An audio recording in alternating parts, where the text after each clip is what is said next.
District Court of Appeals now in session. All who have business before this court draw near, give attention, ye shall be heard. May God save these United States, the great state of Florida, and this honorable court.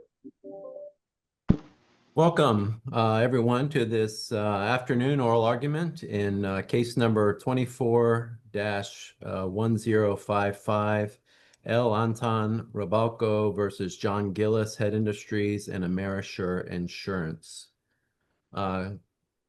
Appellant, when you're ready, you may begin. Maybe let me know how much time you would like to reserve for rebuttal. And maybe unmute yourself. My apologies. Very good, thank you. Good afternoon, Lee Rabalco, pro se for the appellant. Initially, 8 minutes with the remainder for rebuttal, if it pleases the court. Okay, you want 12 minutes for rebuttal? Yes, sir, if possible. Okay, thank you. First, I want to thank the court for the afternoon time accommodation. My vocal cords are weak, but I promise the court my best effort. I begin by addressing the fundamental final appeal issue raised by appellees. Appellant submits that the appealed order terminating his retainer agreement and with it canceling all forward-looking rights to fees and lien protections previously in place are clearly severable from any hypothetical future fee amount hearing JCC previously acknowledged is not ripe for adjudication. Accordingly, it fundamentally appears as if there are no further JCC labor activities required relative to the appealed issues. Had I opted not to appeal this order, that probably would have been risky. Additionally, if I can jump in and just get some clarification on some of the facts, please. So it looks like the last time that you were awarded a fee, and correct me if I'm wrong, was March of 2015. It looks like you filed an attorney's fee data sheet, and there was an order on a joint stip resolving that fee. Is that correct? Yes, ma'am. All right, and so no further petitions for benefits were filed by you on behalf of the claimant after that, correct? I believe that's what the record reflects. All right, so the lien issue that I'm assuming is your greatest concern, obviously, based on the briefing. So the lien that you are trying to carefully preserve, I assume your argument is, I want that lien viable in the event the case settles in the future. Am I correct on that? Among other concerns, on an ongoing basis, I am left without the benefit of being a secured creditor, so to speak. Well, but you have a trust account from taking X% of the claimant's compensation checks that went on for what, 20-something years, so you still have a trust account that you haven't drawn on in how many years? Many, many years, decades. It's just a reserve that's sitting there. My ultimate hope is that I will be able, one way or another, to secure fees for the carrier so that all might ultimately go back to the claimant. That would be the ideal situation. Right. Well, I don't want to get ahead of ourselves because I think that may be issues for the future or for, the claimant's current attorneys. But as we sit here today, though, your number one concern is viability of your lien, period, and the statement from the judge that your retainer agreement has no further force and effect, correct? Right, that's definitely a final decision on her part. That won't be revisited, but for this appeal. And I expect that Mr. Rogner is going to argue that there's a jurisdictional problem here. Why is this a, quote, final order that provides us with jurisdiction? Can you address that, please? Yes, ma'am. Thank you. I think that's an important question. Ultimately, a fee hearing may or may not occur. That fee issue might be resolved. We could go to mediation. It is never heard. But in any event, there's no filing that's currently before the JCC that addresses that issue. Nobody has asked for that. So that there is no further business for the JCC to attend to at this juncture. The other thing that I would bring to the court's attention is that we know that by nature of 440 proceedings, it is a piecemeal focused litigation process. So that discrete aspects of a JCC order, even while the broader workers' compensation case remains open and ongoing, is still appealable as long as it addresses a discrete matter. The parallel concept would be in civil cases. You might have an order that is final for some purposes, but not final for other purposes. And with respect to those aspects that are discrete and severable from the non-final issues, those are properly appealable. So that would be the analogy that I would offer to the court.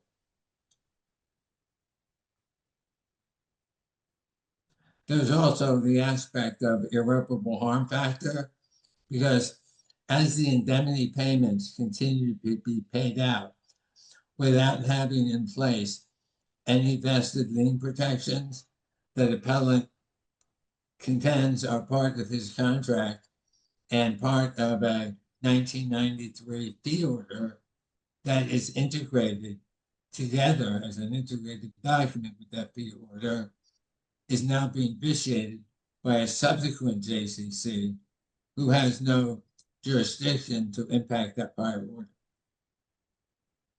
As time goes by and checks are being paid out, I'm not putting those in my IOTA account as a secured creditor, notwithstanding the fact that it was my legal efforts that triggered the creation of that raise. So that's somewhat of an irreparable harm factor. The more time that goes by, the larger that amount of money represents.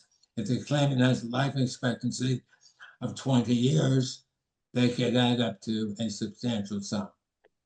Well, and let's go to, I mean, to me, really twofold for this order that's under review, two statements.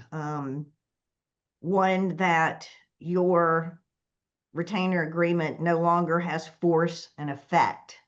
Do you, a contractual interpretation perhaps, but when I'm looking at the retainer agreement, I read it as saying that you have entitlement or you're claiming entitlement or a lien to fees, whether you currently represent the claimant or not, based on, I assume, the PT status that you acquired. So am I interpreting your retainer agreement correctly, that it has distinct language in there that says I don't have to be currently representing the claimant to claim entitlement to a fee? Yes, ma'am, you're precisely correct. That is my position. Also, is there any provision, I don't see it, but is there any provision in your retainer agreement that says you are only claiming a lien to fees, quote, during your representation, close quotes? No, I think that is not a fair representation of the contract terms, because the contract terms specifically say that should the claimant, my client, previous client, discharge me, it has no impact on my contingency fee rights. So that would be the Polestar provision in the agreement that I would attach to the significance of your question. And with regard to finality on a jurisdictional perspective, would those two arguments be your main arguments with respect to why this court has jurisdiction over this order as being a final order? Because it makes Yes. those two conclusions. Right, and in my humble opinion, I think the JCC departed from the essential court requirements of the law. There are many cases cited in the initial brief that speak to an inability of the judiciary to interfere with contract rights. There are specific cases cited in the brief. that involve workers' compensation cases. And Simply that- why wouldn't we wait to wrestle with all of these issues until there's actually some compensation that needs to be distributed? I guess that's what I'm not getting, that here and for a decade, it sounds like there's been nothing to distribute. And so you've got a pool of money, and you've got things going on with the potential for future distributions, but nothing has come to a head yet. Why don't we deal with it then? Because as time goes by, and my humble 15% percentage that I'm contractually entitled to is not being protected. It's not going into any IOTA account, which is what the 1993 order requires. Instead, it is simply going to the claimant directly, who has no incentive at all to put that 15% aside as security for the prospective future-looking percentages that I am entitled to as a matter of contract. That's my benefit of the bargain. It doesn't end upon discharge or any other conditions. It simply goes on. And I think that's to both the claimant's best interest and my interest, because it creates a larger pool of fees against which I can balance, ultimately return to the claimant, depending upon circumstances and negotiations with the carrier. I've been doing this for almost 40 years, and this method has been most beneficial that I can see shared fairly between my client and myself. I think that what we're focusing on in this appeal is the sanctity of the contract. Do we honor the contract, as I believe affiliates in the first ECA cases and the workers' compensation context require, or do we depart from that precedent? Mr. Rebalco, you're under your rebuttal time, so you may continue, or you may wait and reserve your time for rebuttal. Your Honor, if anybody from the bench has questions, I think my best use of time is to try to answer those questions. Thank you. Mr. Rogner. Thank you, Judge. May it please the court. My name is Bill Rogner. I represent the employer carrier in this case.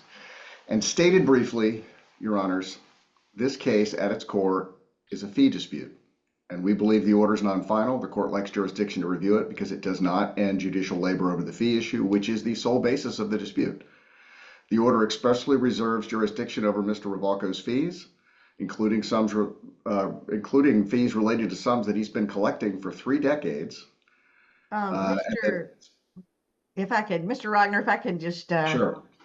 Cut you off there, and hopefully we can get some specifics here. And that, to me, the valuable argument here is, preservation of the lien, if in fact he's due any more fees at all, which is not, necessarily why we're here today. But when I'm looking at a July 11th, 2023 order from the same judge. It was an order granting substitution of counsel, denying request for judicial determination of entitlement. So we're talking about within a couple of 6 months or so.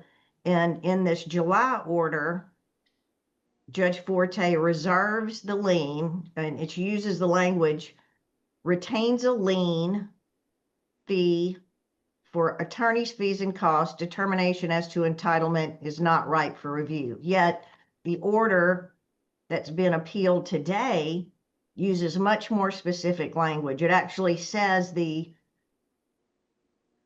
retainer agreement is terminated and has no further force and effect.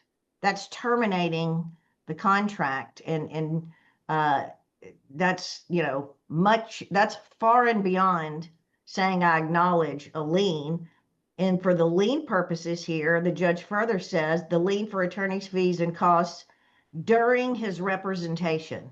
So the judge goes much further in this order on appeal than she had in the previous order, and I mean, I certainly can see Mr. Rebalco's concern with respect to viability of retaining his lien, whether he's due a fee or not. But why do we have this additional language here and that's separate and apart from a prior order from the same judge?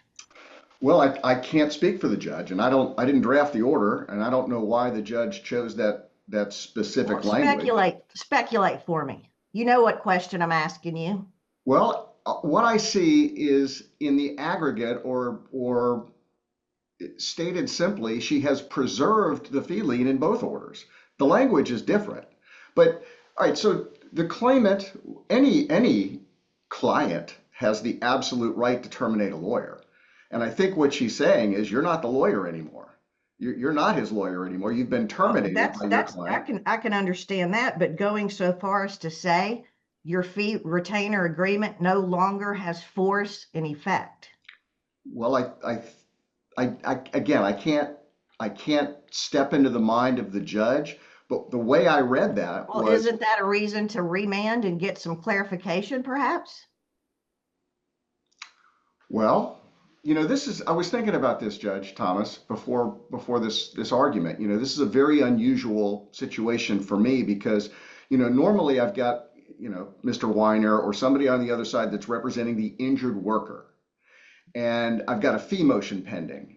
And I think, well, if this thing gets remanded, my client's going to pay a big fat fee to Mr. Weiner.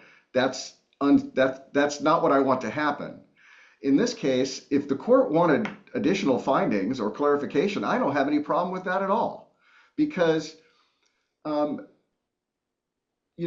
way I look at it right now, let's say you dismiss it on jurisdiction, or even if you reverse, if you don't say, we reverse and the employer carrier is hereby directed to issue the checks payable to Mr. Rebalco, then my client's going to keep doing what they've always done, or what they've been doing since the new lawyer and the new guardian took over, which was we're going to issue the payments to the guardian, just like the judge ordered us to. And Mr. Rebalco is going to be in the position where he's going to have to do what I don't understand why he hasn't done, which is file a verified motion and seek his fees. Judge Thomas, that retainer agreement, that order approving the retainer agreement, it does not say that money is his. It doesn't say it's his fee.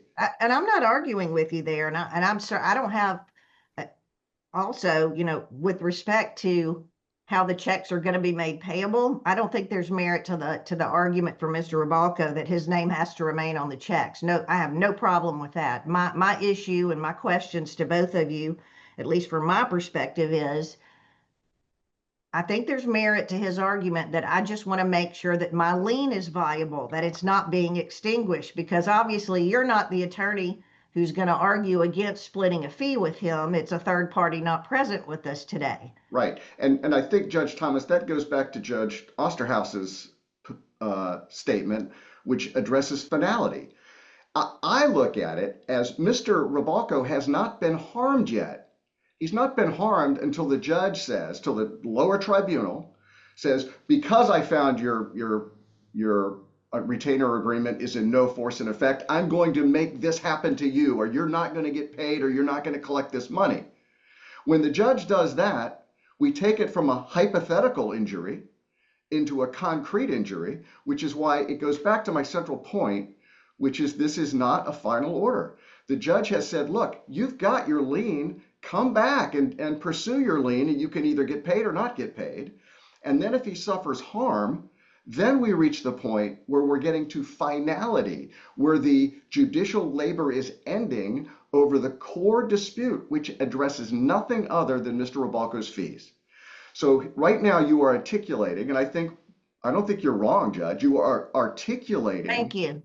Well, I didn't mean it that way, but I think you are articulating a valid point that there may be concern that there may be harm in the future, but I don't think that the harm has been actualized. Well, I try to have valid points whenever possible, but you cannot sit here today and speak on behalf of another attorney who represents the claimant who would say, I'm never going to raise the argument that you should have appealed that order because the order said your contract had no force and effect and your claim for fees was only during your representation, And so you have now waived any argument against that declaratory statement. And I know that doesn't bother you personally based on who you represent, but certainly you can predict the potential profound effect by the claimant's current attorneys who may have to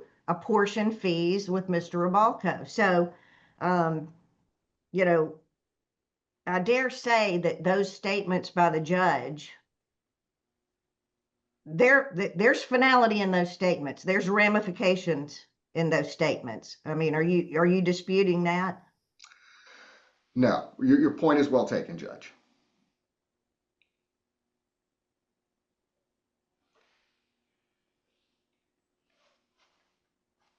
Now, Your Honors, the Mr. Rebalco has raised 10 separate points on appeal, and rather than me addressing each one of them individually, I would prefer to simply invite the court to invite the court's questions on anything that you would like me to address. Then, Your Honors, our position remains the same. We do not believe this is a final order, and we think the court should dismiss the appeal for a lack of jurisdiction. Thank you. Thank you, Mr. Wagner. Mr. Rebalco. Yes, I think that we were right on point with respect to the colloquy between Mr. Wagner and the court, which essentially saw the appellees attempting to rewrite the language of the JCC's order. The JCC order says what it says, and that is exactly the way at least one member of the bench has articulated it to be. I do think that all 10 points on appeal, whether considered jointly or severally, are valid grounds for reversal. And I consider that the answer brief does take some liberty with the record on appeal, the facts set forth in the record, and the interpretation of case law. And in carefully writing my reply brief, I attempted to address that liberality head on. And I believe that under scrutiny, the answer brief does not withstand certain basic criticisms in terms of how the cases are somewhat conflated to reach a goal. I view that as zealous advocacy, and I'm certainly not faulting opposing counsel for being a zealous advocate. I think he did a very good job myself. I've known him for years. I know him to be an excellent lawyer. So I say that despite the fact that in the broader context, I view him with a great deal of respect, with a plethora of knowledge in this area of the law. But nonetheless, I do think the issues that I raised with respect to, for example, the JCC somewhat stepping into the adversarial ring, which is not her role as a neutral and detached entity, by raising issues that were never raised in the motion that she was directing her order to. These were issues that she, sua sponte, raised herself, which I think was beyond her authority and jurisdiction to do. There are many cases cited among both of my briefs that speak to that issue. Due process is a major part of this appeal, because when all is said and done, it is clear to me that my word, not a single word for me, was ever considered in this order. It just never was. And considering how it impacted both my property rights and my contract rights, depriving me of any opportunity to be heard before rendering these final orders was inconsistent with constitutional protections.